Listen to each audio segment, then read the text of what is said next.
Warahmatullahi wabarakatuh. Di sini saya akan menjawab beberapa pertanyaan yang diajukan oleh Bapak Imam Hanafi. Yang pertama adalah tasawuf. Tasawuf secara bahasa adalah suk atau bulu domba, dan secara istilah adalah mensucikan diri dan melepaskan hawa nafsu. Surat Al-Baqarah ayat 115 yang berbunyi walillahil masyriq wal maghrib fa aina ma tuwallu fasamma wajhullah. Tujuan dan manfaat mempelajari ilmu tasawuf ini adalah untuk mensucikan diri, juga untuk mendekatkan diri kepada Allah Subhanahu wa taala, dan untuk mengingatkan kita kepada kematian. Ruang lingkup dari tasawuf ini ada estetik, psikologis, etika, dan metafisika. Tokoh-tokohnya berupa Hasan Al-Basri, yaitu yang menerapkan konsep khauf, dan Rabi'atul Adawiyah yang menanamkan konsep hub. Ilmu kalam yang secara bahasa adalah berbicara, dan secara istilahnya itu berarti yang membahas tentang ajaran-ajaran atau doktrin-doktrin dalam suatu agama.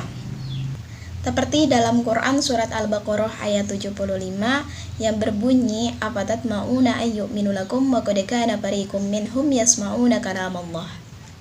Ruang lingkup ilmu kalam ini sendiri ada sifat-sifat Allah, kudrat iradatnya Allah, dan juga persoalan nubuah. Dan tujuan atau manfaat yang bisa kita ambil dari mempelajari ilmu kalam ini, kita bisa memperkukuh atau memperkuat keimanan dan keyakinan kita terhadap Allah Subhanahu wa taala. Aliran dalam ilmu kalam yang pertama adalah Khawarij yang didirikan oleh Abdullah bin Wahab yang inti ajarannya adalah la hukma ilallah. Lalu kemudian yang kedua adalah Syiah yang didirikan oleh Abdullah bin Saba yang inti ajarannya adalah imamah tidak harus nas tetapi bisa diikhtiarkan. Kemudian ada Murji'ah yang didirikan oleh Hasan bin Bilal yang inti ajarannya orang yang berbuat dosa besar masih tetap mukmin. Kemudian ada Qadariyah yang dipimpin oleh Ma'bad al-Juhani yang inti ajarannya adalah manusia bebas melakukan perbuatannya. Sedangkan Jabariyah yang dipimpin oleh Jaham bin Safwan, inti ajarannya itu adalah Allah bebas menentukan perbuatan manusia.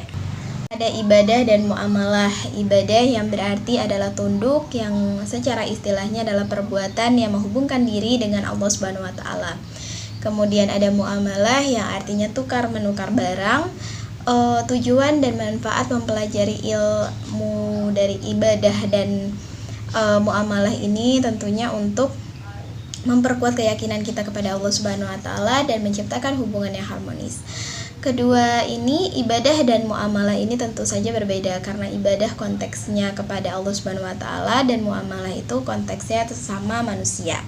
Selanjutnya mengenai filsafat Islam. Filsafat secara bahasa adalah philos dan sophos, dan secara istilahnya adalah love of wisdom, love of knowledge. Tokoh-tokoh dari filsafat Islam ada Al-Farabi, juga Ibnu Sina. Ruang lingkup dari filsafat ini sendiri terdiri dari ontologi, epistemologi, dan aksiologi.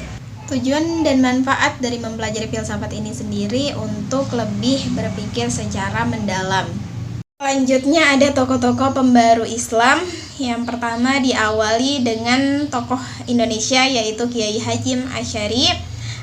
Beliau ini menjaga tradisi yang ada di pesantren. Lalu yang kedua ada Muhammad Abduh. Beliau juga mengajak umat Islam untuk kembali kepada ajaran yang murni.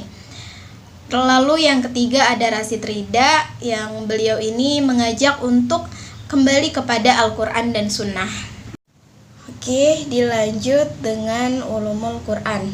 Ulumul Quran sendiri itu adalah yang mempelajari ilmu-ilmu dasar dalam Al-Quran seperti nasik mansukh, munasabah ayat, asbabul nuzul, ijaz maupun maki dan madani. Sejarah ulumul Quran ini diawali dari mungkin turunnya Al-Quran. Turunnya Al-Quran itu pertama dari Lauhul Mahfuz, lalu yang kedua turun ke Baitul Izzah atau langit kedua, lalu ke Rasulullah. Nah, dari Rasulullah ini langsung ke para sahabat. Jadi yang pertama itu Al-Quran berupa lembaran-lembaran sampai akhirnya dikodifikasikan oleh Utsman bin Affan. Ruang lingkup ulumul Quran ada dua, yaitu riwayah dan dirayah. Salah satu tokoh ulumul Quran ini bernama Jalaluddin As-Suyuti yang mengarang kitab At-Takin fi Ulumil Quran.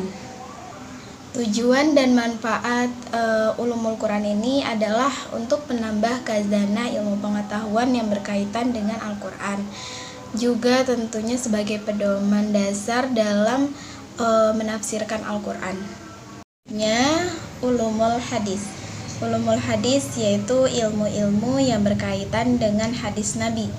Hadis Nabi sendiri adalah segala sesuatu yang disandarkan kepada Nabi, baik itu sikap, perbuatan maupun perkataan Nabi. Sejarah adanya ulumul hadis sebetulnya diawali sudah sejak zaman Rasulullah SAW. Karena perhatian para sahabat Nabi juga para tabi'in sangat besar kepada sunnah dan hadis Nabi, mereka mengambil jalan dengan cara menghafal, menghimpun, lalu menulis sampai akhirnya dikodifikasikan lewat sebuah kitab. Tokoh-tokohnya sendiri yang meriwayatkan seperti Bukhari, Muslim, An-Nasai, Imam Abu Dawud. Tujuan dan manfaat mempelajari ilmu hadis ini tentunya kita dapat mengetahui mana yang hadis dan mana yang bukan hadis. Juga untuk memastikan bahwa hadis itu apakah sahih, dhaif atau hasan.